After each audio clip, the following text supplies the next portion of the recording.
Chapter 10. Don Diego.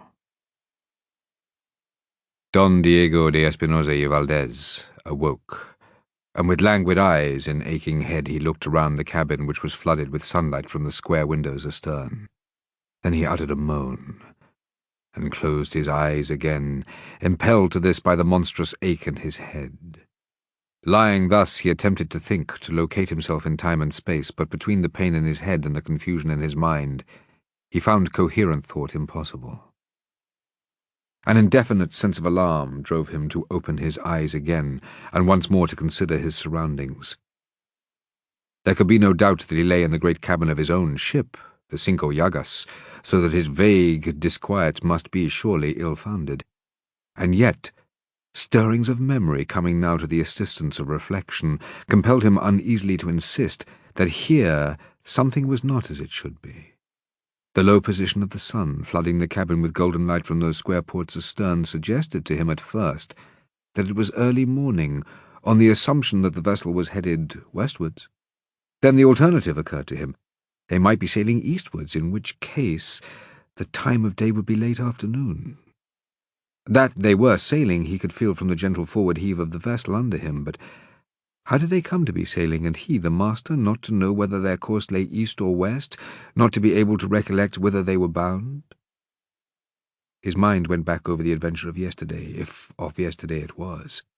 He was clear on the matter of the easily successful raid upon the island of Barbados. Every detail stood vividly in his memory up to the moment at which, returning aboard, he had stepped onto his own deck again. There, memory abruptly and inexplicably ceased. He was beginning to torture his mind with conjecture when the door opened, and to Don Diego's increasing mystification he beheld his best suit of clothes step into the cabin. It was a singularly elegant and characteristically Spanish suit of black taffetas with silver lace that had been made for him a year ago in Cadiz, and he knew each detail of it so well that it was impossible he could now be mistaken. The suit paused to close the door, then advanced towards the couch on which Don Diego was extended, and inside the suit came a tall, slender gentleman of about Don Diego's own height and shape. Seeing the wide, startled eyes of the Spaniard upon him, the gentleman lengthened his stride. "Oeke," said he in Spanish. The recumbent man looked up bewildered into a pair of light blue eyes that regarded him out of a tawny, sardonic face set in a cluster of black ringlets. But he was too bewildered to make any answer. The stranger's fingers touched the top of Don Diego's head, whereupon Don Diego winced and cried out in pain. "Tender, eh?" said the stranger. He took Don Diego's wrist between thumb and second finger, and then at last the intrigued Spaniard spoke. "Are you a doctor?" "Among other things." The swarthy gentleman continued his study of the patient's pulse. "Firm and regular," he announced at last, and dropped the wrist. "You've taken no great harm." Don Diego struggled up into a sitting position on the red velvet couch. "Who the devil are you?" he asked. "And what the devil are you doing in my clothes and aboard my ship?" The level black eyebrows went up, a faint smile curled the lips of the long mouth. "You're still delirious, I fear. This is not your ship, this is my ship, and these are my clothes." "Your ship?" quoth the other aghast, and still more aghast he added, "Your clothes? But then—" Wildly his eyes looked about him. They scanned the cabin once again, scrutinizing each familiar object. "Am I mad?" he asked at last. "Surely this ship is the Cinco Llagas." "The Cinco Llagas it is." "Then—" The Spaniard broke off. His glance grew still more troubled. "Válgame Dios!" he cried out like a man in anguish. "Will you tell me also that you are Don Diego de Espinosa?" "Oh, no, my name is Blood. Captain Peter Blood. This ship, like this handsome suit of clothes, is mine by right of conquest, just as you, Don Diego, are my prisoner." Startling as was the explanation, yet it proved soothing to Don Diego, being so much less startling than the things he was beginning to imagine. "But are you not Spanish, then?" "Oh, you flatter my Castilian accent. I have the honour to be Irish. You were thinking that a miracle had happened, so it has, a miracle wrought by my genius, which is considerable." Succinctly now, Captain Blood dispelled the mystery by a relation of the facts. It was a narrative that painted red and white by turns the Spaniard's countenance. He put a hand to the back of his head and there discovered, in confirmation of the story, a lump as large as a pigeon's egg. Lastly, he stared wild-eyed at the sardonic Captain Blood. "And my son? What of my son?" he cried out. "He was in the boat that brought me aboard." "Your son is safe. He and the boat's crew, together with your gunner and his men, are snugly in irons under hatches." Don Diego sank back on the couch, his glittering dark eyes fixed upon the tawny face above him. He composed himself. After all, he possessed the stoicism proper to his desperate trade. The dice had fallen against him in this venture. The tables had been turned upon him in the very moments of success. He accepted the situation with the fortitude of a fatalist. With the utmost calm he inquired, "And now, Senor Captain?" "And now," said Captain Blood, "being a humane man, I'm sorry to find that you're not dead from the tap we gave you, for it means you'll be put to the trouble of dying all over again." Don Diego drew a deep breath. "But is that necessary?" he asked, without apparent perturbation. Captain Blood's blue eyes approved his bearing. "Ask yourself," said he. "Tell me, as an experienced and bloody pirate, what in my place would you do yourself?" "Ah, but there is a difference." Don Diego sat up to argue the matter. "It lies in the fact that you boast yourself a humane man." Captain Blood perched himself on the edge of the long oak table. "But I'm not a fool," said he, "and I'll not allow a natural Irish sentimentality to stand in the way of my doing what is necessary and proper. You and your 10 surviving scoundrels are a menace on this ship. More than that, she is none so well found in water and provisions. True, we are fortunately a small number, but you and your party inconveniently increase it. So that on every hand, you see, prudence suggests to us that we should deny ourselves the pleasure of your company, and, steeling our soft hearts to the inevitable, invite you to be so obliging as to step over the side." "I see," said the Spaniard pensively. He swung his legs from the couch and sat now upon the edge of it, his elbows on his knees. He had taken the measure of his man, and met him with a mock urbanity and suave detachment that matched his own. "I confess," he admitted, "that there is much force in what you say." "You take a load from my mind," said Captain Blood. "I would not appear unnecessarily harsh, especially since I and my friends owe you so very much. For, whatever it may have been to others, to us, your raid upon Barbados was most opportune. I am glad, therefore, that you agree that I have no choice. But, my friend, I did not agree so much.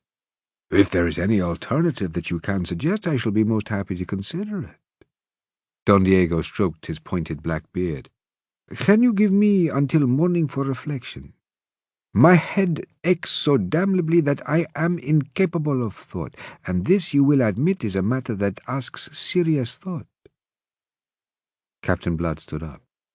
From a shelf he took a half-hour glass, reversed it so that the bulb containing the red sand was uppermost, and stood it on the table. "I'm sorry to press you in such a manner, Don Diego, but one glass is all that I can give you. If, by the time those sands have run out, you can propose no acceptable alternative, I shall most reluctantly be driven to ask you to go over the side with your friends." Captain Blood bowed, went out and locked the door. Elbows on his knees and face in his hands, Don Diego sat watching the rusty sands as they filtered from the upper to the lower bulb. And what time he watched, the lines in his lean brown face grew deeper. Punctually, as the last grains ran out, the door reopened. The Spaniard sighed and sat upright to face the returning Captain Blood with the answer for which he came. "I have thought of an alternative, Sir Captain, but it depends upon your charity. It is that you put us ashore on one of the islands of this pestilent archipelago, and leave us to shift for ourselves." Captain Blood pursed his lips. "It has its difficulties," said he slowly. "I feared it would be so." Don Diego sighed again and stood up. "Let us say no more." The light blue eyes played over him like points of steel. "You're not afraid to die, Don Diego?" The Spaniard threw back his head, a frown between his eyes. "The question is offensive, sir." "Then let me put it in another way. perhaps more happily. You do not desire to live? Ah, that I can answer. I do desire to live, and even more do I desire that my son may live. But the desire shall not make a coward of me for your amusement, master mocker. It was the first sign he'd shown of the least heat or resentment. Captain Blood did not directly answer. As before, he perched himself on the corner of the table. Would you be willing, sir, to earn life and liberty for yourself, your son, and other Spaniards who are on board? To earn it, said Don Diego, and the watchful blue eyes did not miss the quiver that ran through him. To earn it, do you say?